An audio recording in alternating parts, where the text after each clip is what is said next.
આપણે જો આપણા સંતાનને સારું ભવિષ્ય આપવું હશે તો એમને સુવિધા નહીં પણ સંસ્કાર આપો.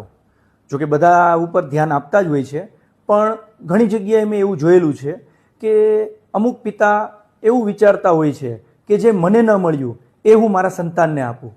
ખરેખર આ વાત સાચી છે કે મને જે ન મળ્યું એ હું મારા સંતાનને આપું, પણ એ વાત એ લોકો નથી સમજી શકતા કે એમને શું નથી મળ્યું અને એ લોકો શું આપી રહ્યા છે.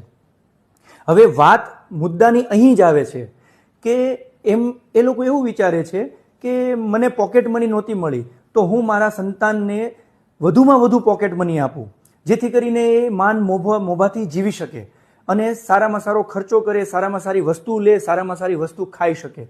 પરંતુ આ જ વસ્તુ ક્યારેક સંતાનને બગાડે પણ છે.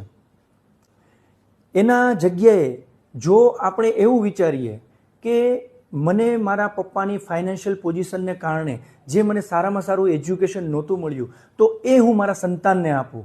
જે વસ્તુ મારા પપ્પા મારા માટે કરવા માગતા હતા પણ નહોતા કરી શકેલા એ હું મારા સંતાન માટે કરું. નહીં કે સંતાનને રખડવા દેવું કે એમની મનમાની કરવા દેવી. જો આ રીતના કરવા દેશું તો આગળ જતાં આપણા સંતાનનું ભવિષ્ય બહુ જ અંધારામય થઈ જશે.